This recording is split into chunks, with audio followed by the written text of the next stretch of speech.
राज्यात 12वी बोर्ड परीक्षेला 10 फेब्रुवारीपासून सुरुवात झाली असून राज्य सरकारच्या कॉपीमुक्त अभियानास पहिल्याच दिवशी हरताळ फासण्यात आल्याचं पाहायला मिळालंय। आणि विशेष म्हणजे परीक्षा केंद्रावरील अधिकारी आणि पर्यवेक्षक विद्यार्थ्यांना कॉपी पुरवत असल्याचं सीसीटीव्ही कैद झालं असून पालकांकडून संताप व्यक्त होतोय। आता या प्रकरणी जिल्ह्यातील वरिष्ठ अधिकाऱ्यांनी कारवाईचे निर्देश दिले असताना आता शालेय शिक्षण मंत्री दादा भुसे यांनीही संबंधित केंद्राची मान्यताच रद्द करण्यात येईल, तसेच पर्यवेक्षक आणि केंद्र अधिकाऱ्यांवर कारवाई केली जाईल असं स्पष्ट केलंय। नमस्कार, मी बालाजी शिंदे आणि तुम्ही पाहताय लोकाशा टीव्ही। परीक्षा केंद्रातील शाळांना सीसीटीव्ही लावणे, इतर सुविधा म्हणजेच पाणी, बसेस वेळेवर पोहोचल्या पाहिजे यांसह सर्वच निर्देश दिले होते। तरीही 12वी परीक्षांत कॉपीच्या घटना घडल्याचं दिसलंय। त्यामुळे कॉपीच्या घटना समोर आलेल्या केंद्रांवर रद्दबाबतची कारवाई केली जाणार आहे। यापुढे परवानगी सुद्धा दिली जाणार नाही। कॉपी करणाऱ्यांसह केंद्र प्रमुख आणि पालकांवरही कारवाई केली जाईल। ज्या शाळांनी नियमांचं पालन केलं नाही त्यांच्यावर कारवाई केली जाईल अशी माहिती शालेय शिक्षण मंत्री दादा भुसे यांनी दिली आहे। राज्यात 12वीच्या परीक्षा प्रगतीपथावर आहेत। सर्व विद्यार्थ्यांना आवाहन केलं होतं की निर्भीडपणे परीक्षेला सामोरे जा। गुरुजींनी ज्ञानदानाचं काम केलं आहे। मुख्यमंत्री यांनी मुलांना सूचना सुद्धा दिल्या होत्या।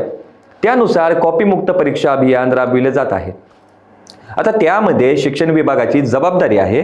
महसूल विभाग, गृह, ग्रामविकास विभागाचे सहकार्य घेतले जाते, आढावा बैठक घेतली जाते। मात्र जिथं कॉपीचे प्रकार घडले तिथे कारवाई करण्यात येईल असे दादा भुसेंनी स्पष्ट केले। मराठवाड्यातील काही जिल्ह्यात मोठ्या प्रमाणात कॉपी प्रकरणे पुढे आली असून छत्रपती संभाजीनगर जिल्ह्यात ही कॉप्यांचा सुळसुळाट पाहायला मिळालाय। राष्ट्रीय उच्च माध्यमिक विद्यालय जैतापूर, तालुका कन्नड येथे इयत्ता 12वीच्या इंग्रजी पेपर दरम्यान मोठा गैरप्रकार उघडकीस आलाय। परीक्षा केंद्रावरील सीसीटीव्ही फुटेज आणि उत्तरपत्रिकांच्या झेरॉक्स प्रतींच्या आधारे तब्बल 19 पर्यवेक्षक आणि केंद्र संचालकांवर कठोर कारवाई प्रस्तावित करण्यात आली आहे। या घटनेमुळे शिक्षण क्षेत्रात एकच खळबळ उडाली। आता येथील दक्षता समितीचे अध्यक्ष तथा छत्रपती संभाजीनगरचे जिल्हाधिकारी दिलीप स्वामी, मुख्य कार्यकारी अधिकारी अंकित आणि विभागीय बोर्डाचे अध्यक्ष अनिल साबळे यांच्या आदेशानुसार संबंधितांवर कारवाई करण्यात आली आहे।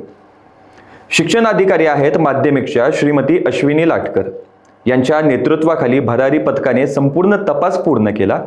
या प्रकरणात परीक्षा केंद्र संचालकासह एकूण 19 जणांविरुद्ध कारवाई प्रस्तावित करण्यात आली आहे। आता जिल्हा परिषद कर्मचारी असलेल्या पर्यवेक्षक, शिक्षक आणि तिथल्या पथकातील अधिकाऱ्यांविरुद्ध निलंबनाचा प्रस्ताव दाखल करण्यात आले आहेत।